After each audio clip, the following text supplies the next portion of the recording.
నమస్తే. నేను కిషోర్ కుమార్. ఈ వీడియో మీరు మొదటిసారి మన ఛానల్‌లో చూస్తున్నట్టయితే దయచేసి ఈ ఛానల్‌ని సబ్స్క్రైబ్ చేయండి. అదేవిధంగా కింద మీకు హైప్ బటన్ కనిపిస్తే దాన్ని ప్రెస్ చేసి మాకు పాయింట్ అవ్వటం కూడా మర్చిపోకండి. మీ ప్రోత్సాహమే మాకు కొండంత బలాన్నిస్తుంది. మీరు గమనించారా?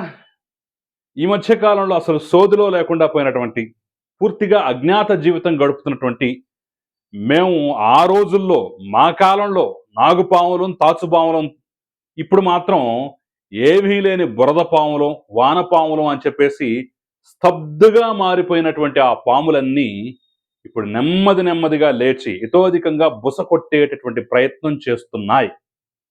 నేను ఎవరి గురించి మాట్లాడుతున్నానో ఆల్రెడీ మీకు అర్థమైపోయే ఉంటుంది. Yes. Kodali Nani after long gap, after long time మళ్ళీ తెర మీదకొచ్చాడు. మన అంబటి రాంబాబు జైలు జీవితం 18 రోజులో, 19 రోజుల జైలు జీవితం గడిపొచ్చిన తర్వాత వరుసబెట్టి పరామర్శలు చేస్తున్నారు కదా! ఆ పరామర్శల జాబితాలో కొడాలి నాని కూడా చేరాడు. అయితే చాలా విచిత్రంగా, నాకైతే ఆశ్చర్యం వేసింది.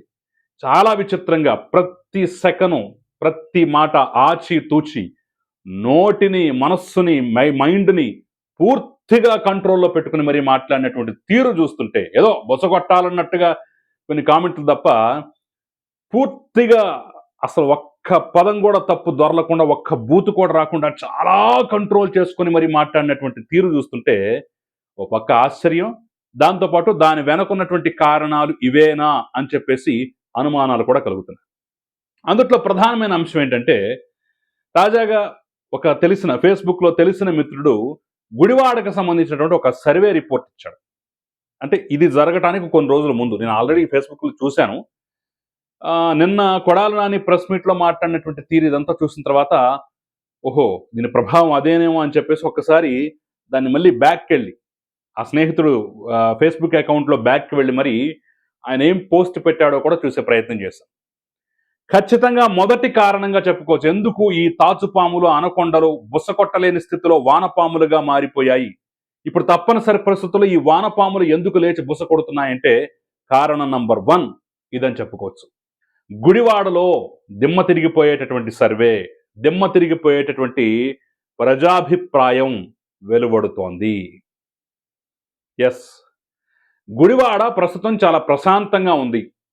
హ్యాపీగా ఉన్నాం. కొడాలి నాని ఓడిపోవడం వల్ల చాలా ప్రశాంతంగా ఉంది అనే భావనని మెజారిటీ ప్రజలు వ్యక్తం చేశారట.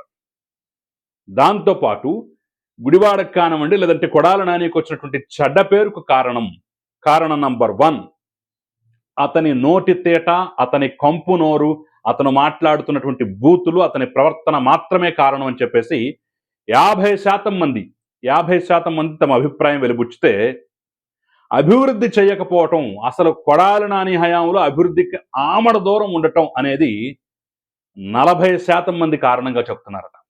ఎందుకు వాళ్ళ మీద ఇంత వ్యతిరేకత వచ్చింది, ఎందుకు ఈ రకంగా ఓడిపోయారు అని చెప్పేసి మాట్లాడినట్టయితే 40% మందేమో అభివృద్ధి లేకపోవటం, 50% మందేమో అతని కంపు నోరు వల్ల, అతను మాట్లాడినటువంటి దుర్మార్గకరమైన మాటల వల్ల, అతని బూతుల వల్ల అని చెప్పేసి అభిప్రాయం వెలిబుచ్చారట.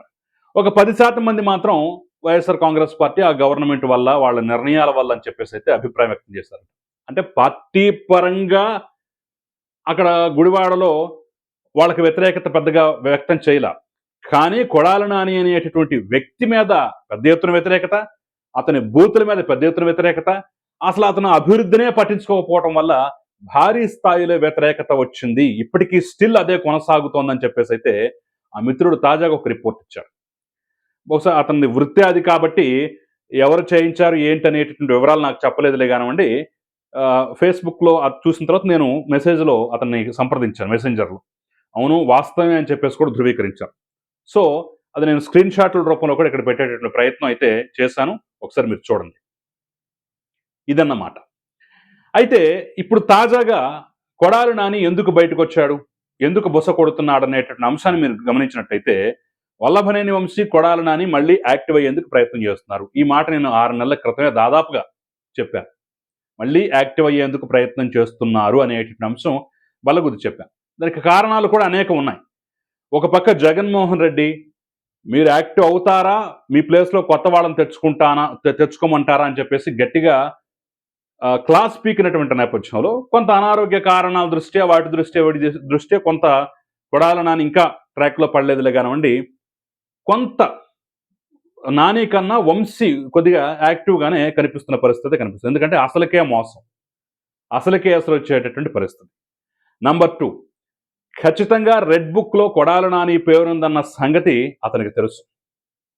వల్లభనేని వంశీ కోట అయిపోయింది, ఇక నాదే, రేపో మాపో నన్ను కూడా తప్పకుండా ఇచ్చేస్తారని చెప్పేసి అయితే కొడాల నానికి తెలుసు. అందుకనే గుండె ఆపరేషన్ అని చెప్పేసి దీనికి రొమ్ముకు పట్టి కట్టుకొని తిరగటం అని చెప్పేసి కొన్నాళ్ల పాటు కథ నడిపించారు. ఇక అదే డ్రామా, అదే అంశం, పూర్తి స్థాయి అనారోగ్యం అని చెప్పేసి మొత్తం కథ నడపడానికి వీల్లేదు కదా. అందుకని నెమ్మదిగా ఇప్పుడు ఇలా పరామర్శల పేరుతోటి, వాడి పేరుతోటి బయటకు వస్తున్నారు. రేపు 2027లో జగన్మోహన్ రెడ్డి పాదయాత్ర మొదలు పెట్టే టయానికి పూర్తి స్థాయిలో కొడాల నాని యాక్టివ్ అవ్వాలి, అవసరమైతే ఆ ప్రాంతంలో, ఆ జిల్లాలో బాధ్యతలు మొత్తం తీసుకోవాలనేటటువంటి కీలకమైనటువంటి అంశం, కీలకమైనటువంటి టార్గెట్ కూడా కొడాల నాని నెత్తిన పెట్టినట్టుగా తెలుస్తాం. ఈ నేపథ్యంలోనే దానికి పూర్వరంగం అన్నట్టుగా, దానికి కాస్త ముందే స్టేజ్ ప్రాక్టీస్ అన్నట్టుగా ఇలాంటి వాటిల్లో, ఇలాంటి కార్యక్రమాల్లో పార్టిసిపేట్ చేస్తూ నెమ్మదిగా డోసు పెంచేటువంటి కార్యక్రమానికి అయితే శ్రీకారం చుట్టారు. అయితే కూటమి ప్రభుత్వం అధికారంలో ఉన్నన్నాళ్ళు నోటిని అదుపులో పెట్టుకొని దాదాపుగా మాట్లాడే అవకాశం ఉంది. నోరు జారితే ఖచ్చితంగా ఏ గది పడుతుందో తెలుసు కాబట్టి ఇప్పుడప్పుడు ఆ బూత్ ప్రవచనామృతం మనం వినే అవకాశం అయితే లేదు. అయితే ఇక్కడ కీలకంగా ఉన్నటువంటి అంశం ఏంటంటే, మరి కొడాల నాని నేను రికవరీ అయ్యాను, నేను పూర్తి స్థాయిలో యాక్టివ్ అవుతున్నాను, అసలు మీ రెడ్ బుక్ ఏంటి, మీ పసుపు బుక్ ఏంటి, మొత్తం తీసి పక్కన పెట్టేసుకోండి, అసలు అంబటి రాంబాబు అంత మనగాడు ఉన్నాడా, జగన్మోహన్ రెడ్డి అంత ఇది ఉన్నాడా, జగన్మోహన్ రెడ్డిని ఢీ కొడతాడా, ఇన్ని సవాళ్లు విసురుతున్నటువంటి నేపథ్యంలో మరి కొడాల నాని మీద తీసుకోవాల్సిన చర్యల సంగతి ఏంటనేది ఇప్పుడు కూటమి ప్రభుత్వం ఆలోచించాలి.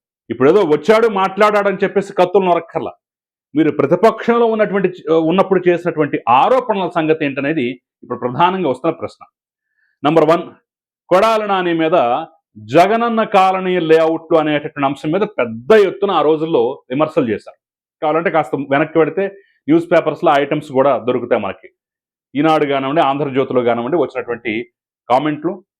అధికారంలోకి వచ్చిన తర్వాత కూడా ఇదిగో గుడివాడలో లేదంటే కొడాల నాని ఆధ్వర్యంలో ఈ లేఅవుట్స్లో ఈ యొక్క ఇళ్ల స్థలాల పంపిణీలో ఇంత దోపిడీ జరిగింది, ఇంత దోచేసుకున్నాడు అని చెప్పేసి పెద్ద ఎత్తున ఆరోపణలు మీరే చేశారు.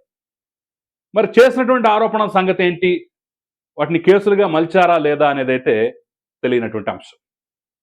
ఈ బూత్ ప్రవచనాల మీద కూడా గతంలోనే ఒక వైజాగ్ లా విద్యార్థిని ఒక కేసు పెట్టింది. ఇవన్నీ వినలేకపోతున్నాం, రాజకీయాలు ఇంత భ్రష్టు పట్టిస్తారు, ఇంత దుర్మార్గకరంగా మాటలేంటి, ఇన్ని బూతులేంటి అని చెప్పేసి తట్టుకోలేక లా విద్యార్థిని, విశాఖపట్నం అనుకుంటాను ఆ అమ్మాయిది, కేసు పెట్టింది. ఆ కేసు సంగతి ఏంటి అనేది అయితే ఇంతవరకు తెలియనటువంటి పరిస్థితి. ఆ తర్వాత ఇతను పౌర సరఫరాల శాఖ మంత్రిగా ఉన్నప్పుడు ఆ శాఖలో అవినీతి చేశాడని చెప్పేసి ఆరోపణలు వచ్చాయి, మీరే చేశారు. ముఖ్యంగా గోనె సంచులు, బియ్యం పంపిణీకి సంబంధించినటువంటి సంచుల వ్యవహారంలో పెద్ద ఎత్తున అవినీతి జరిగింది, కొన్ని వందల కోట్ల చేతులు మారాయి. అందులో కొంత కొడాల నాని కూడా వెనకేసుకున్నాడు అని చెప్పేసి అయితే పెద్ద ఎత్తున ఆరోపణలు గతంలోనే వచ్చాయి.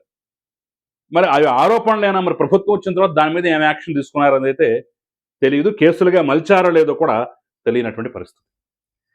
ఇక అదే గుడివాడ నియోజకవర్గంలో దేవాలయాలకు సంబంధించినటువంటి భూములు, మాన్యాల విషయంలో ఇతను పెద్ద ఎత్తున అవినీతికి పాల్పడ్డాడు, మోసం చేశాడు, దగా చేశాడని చెప్పేసి కూడా అధికారంలోకి వచ్చిన కొత్తల్లోనే కొన్ని కామెంట్స్ వచ్చాయి, కొన్ని ఆరోపణలు కూడా బలంగా చేశారు.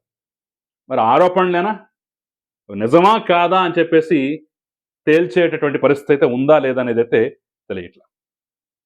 ఇలా చెప్పుకుంటూ పోతే కేవలం బూతు మాట్లాడాడు ఇవే కాదు, ఇంకా బోలెడు ఆరోపణలు, జగనన్న కాలనీ లేఅవుట్లని, దేవుడి మాన్యాలని, ఇంకా అనేక అంశాలు, పౌర సరఫరాల శాఖల అవినీతి అని చెప్పేసి ఇంకా బోలెడు అంశాల్లో ప్రత్యక్షంగా కొడాల నాని పాత్ర ప్రమేయం ఉంది. ఆఖరికి ఆ క్యాసినోలు ఏవైతే ఉన్నాయో 2023, 22 ఆ టైంలో అనుకుంటాను, గుడివాడలో క్యాసినోలు పెట్టారు ఇతని ఆధ్వర్యంలో అని చెప్పేసి కూడా ఆరోపణలు చేశారు. అది వాస్తవమా కాదా? అక్కడ నాని కొడాలి నాని అని చెప్పేసి కూడా ఆ క్యాసినోల్లో పాటలు వినిపించి ఆ వీడియోలు ఇప్పటికి కూడా తిరుగుతూనే ఉన్నాయి. మరి అవేంటి, వాస్తవమా కావా అనేది అయితే తేల్చాల్సినటువంటి అవసరం అయితే ఉంది. సో ఇప్పుడే అతను మాట్లాడాడని చెప్పేసి కత్తులు నూరటం కాదు, మరి పాత ఆరోపణల సంగతి ఏంటి అనేది అయితే తేల్చాలి.